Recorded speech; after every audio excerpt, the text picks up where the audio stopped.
एक बड़ा ही धनवान आदमी एक गांव में रहता था। जैसे कि ज़्यादातर पैसे वालों को होता है, इस धनवान सेठ को भी अपने पैसों का घमंड था। वह जिस गांव में रहता था वहां पर ज़्यादातर लोग किसान थे। इन सभी किसानों के पास जितनी ज़मीन थी उससे कई गुना ज़्यादा ज़मीन इस सेठ के पास थी। कई गरीब किसान तो इसके लिए इसके खेतों में काम करते थे। इसी गांव में मोहन नाम का एक बड़ा ही मेहनती और सच्चा किसान रहा करता था। मोहन का परिवार थोड़ा बड़ा था।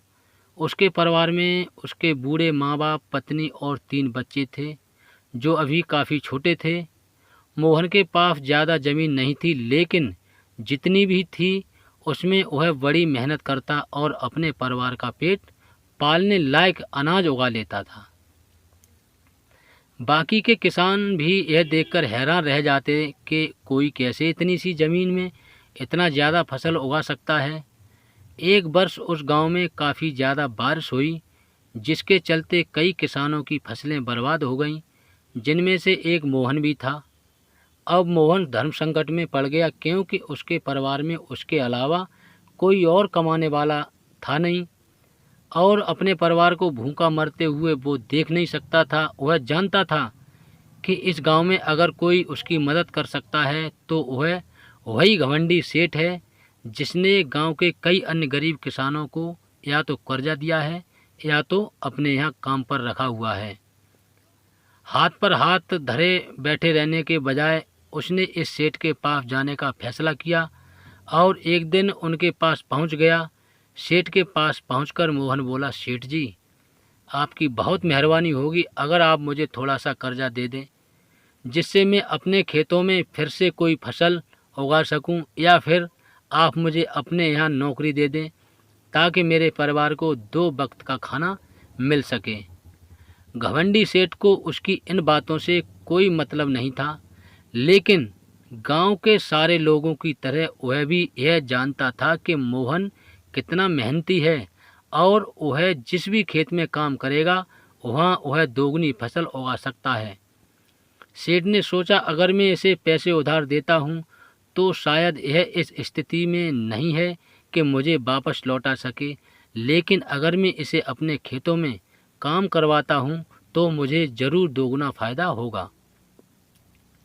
सेठ मोहन से बोला, देख भाई, पैसा तो मैं तुझे दूंगा नहीं और मेरे पास अभी खेतों में काम करने के लिए कई किसान पहले से मौजूद हैं, लेकिन तुझ पर तरस खाकर मैं तुझे अपने खेतों में नौकरी देता हूँ, पर मैं तुझे इसके लिए ज़्यादा पैसे नहीं दूंगा। बाकी किसानों को मैं 300 देता हूँ, मैं तुझे 200 ही दे पाऊँगा। मरता क्या न करता। मोहन ने सेठ की शर्त मान ली और उसी दिन से सेठ के खेतों में काम करना शुरू कर दिया। 2 महीनों तक नियमित वो सेठ के खेतों में जाकर कड़ी मेहनत करता और देखते ही देखते 4 महीने का काम उसने अपनी मेहनत से 2 महीनों में ही ख़त्म कर दिया। सेठ उसके काम से काफ़ी खुश था, लेकिन वह कभी उसको यह जताता नहीं था। जब सेठ ने देखा कि उसका खेतों का काम अब ख़त्म हो चुका है, अगर वह मोहन को काम से निकाल देता है तो उसके 2 महीनों के पैसे बच जाएंगे। तब सेठ ने मोहन को काम से निकालने का फैसला किया। एक बार सेठ को ये विचार भी आया कि इतना मेहनती आदमी शायद उसे दोबारा ना मिले, लेकिन फिर उसने सोचा कि जब अगले साल काम आएगा तब उसे फिर से नौकरी पर रख लेगा। आखिर इस गांव में उसके अलावा है ही कौन जिसके आगे ये लोग अपने हाथ फैलाएंगे। एक दिन सेठ ने मोहन को अपने पास बुलाकर उसको उस दिन का पैसा दिया और साथ में यह भी कहा कि कल से तुमको काम पर आने की ज़रूरत नहीं है। अब मेरे पास तुम्हारे लिए कोई काम नहीं बचा है।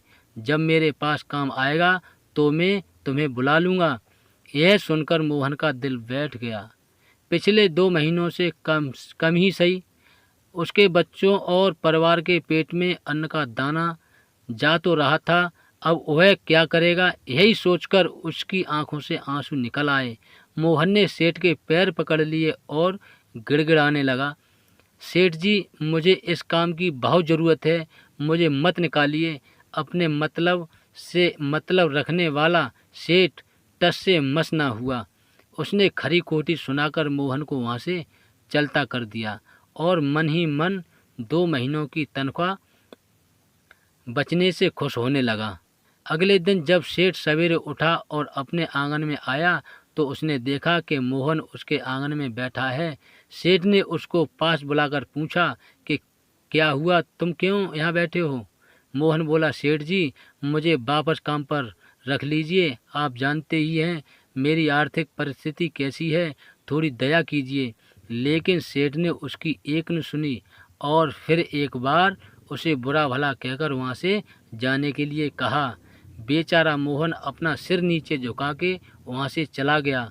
अगले दिन फिर यही घटना दोहराई गई। मोहन फिर सेठ के आंगन में बैठा था। सेठ ने फिर उसको वहाँ से जाने के लिए कहा। यही घटना अगले कई दिनों तक चलती रही। अब तो मोहन सेठ के निकालने पर भी वहाँ से नहीं जाता था और वहीं पर बैठा रहता था। तब मोहन ने सेठ से कहा, बुरा तो बहुत लगता है सेठ जी, लेकिन जब घर जाता हूँ और भूख से बिलखते अपने माँ बाप और बच्चों को देखता हूँ तब यह अपमान मुझे कुछ भी नहीं लगता। इतना सब कुछ होने के बाद भी सेठ का दिल जैसे पत्थर का बना हुआ था। उसने मोहन को अभी तक काम पर नहीं रखा और ना ही उसका ऐसा करने का कोई इरादा था। एक दिन सेठ ने सोचा कि कुछ दिनों के लिए किसी और गांव चला जाता हूं ताकि मोहन से पीछा छुड़ा सकूं। अगले दिन मोहन के आने से पहले ही सेठ अपने परिवार को लेकर अपने किसी संबंधी के यहाँ चला गया और वहाँ पर 10 दिनों तक रहने के बाद फिर अपने गांव अपने घर वापस लौटा। घर लौटते ही सेठ ने आसपास हर जगह नज़र दौड़ाई तो पाया कि वहाँ पर अब मोहन नहीं था। सेठ ने सोचा मेरी तरकीब काम कर गई, लगता है मोहन से अब पीछा छूट गया। हालांकि अब सेठ के द्वार पर मोहन नहीं बैठा था, लेकिन मोहन का विचार अभी भी सेठ के मन में घर कर बैठा था।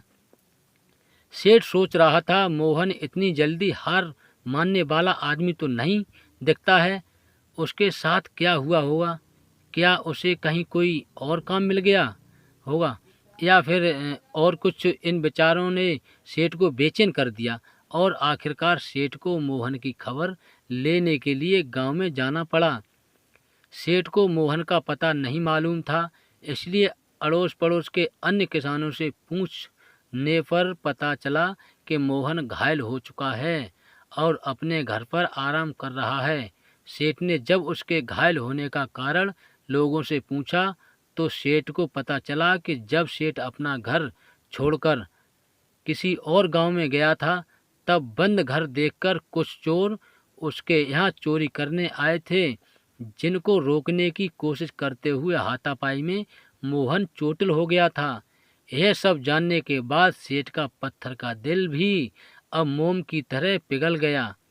सेठ को अपने किए पर पछतावा होने लगा। सेठ ने अपने आप को याद दिलाया कि कैसे उसने एक शरीफ और सच्चे आदमी को ज़्यादा काम करवा कर भी उसको पूरा पैसा नहीं दिया और जिसको गले से लगाना चाहिए था उसे ठोकर मारकर भगाता रहा। सेठ मोहन का घर का पता पूछकर उसके घर पहुंचा तो देखा कि मोहन के घर की हालत बहुत ख़राब है। उसका परिवार भूख से बेहाल है और वह खुद अपने हाथ पैर पर चोट के साथ एक खाट में पड़ा हुआ है। यह दृश्य देखकर सेठ की आंखों से आंसू बहने लगे। सेठ ने मोहन के पास जाकर उससे सच्चे दिल से माफ़ी मांगी और उसको उसकी मेहनत के पैसे दिए, उसका इलाज करवाया और उसको हमेशा के लिए अपने यहाँ काम पर रख लिया। दोस्तों, इस खूबसूरत कहानी से हमें कई पाठ सीखने के लिए मिलते हैं। पहला पाठ, अगर भगवान ने हमें दूसरों से बेहतर ज़िंदगी दी है तो हमें उसका फ़ायदा नहीं उठाना चाहिए और हो सके तो ज़रूरतमंदों की ज़िंदगी में भी सुधार करने की कोशिश करनी चाहिए। दूसरा पाठ, कठिन से कठिन समय में ईमानदारी और सच्चाई का साथ कभी नहीं छोड़ना चाहिए। हाँ, यह मार्ग बड़ा कठिन है लेकिन इसकी मंजिल तक आदमी ज़रूर पहुंचता है और उसका फल भी अच्छा ही मिलता है। तीसरा पाठ, जब तक हम अपने बारे में सोचना बंद नहीं करते तब तक हम दूसरों के बारे में सोच नहीं सकते और उसका दर्द नहीं समझ सकते। किसी ने खूब कहा है, खुद के लिए जिया तो क्या जिया, दूसरों के लिए जीना ही जिंदगी है।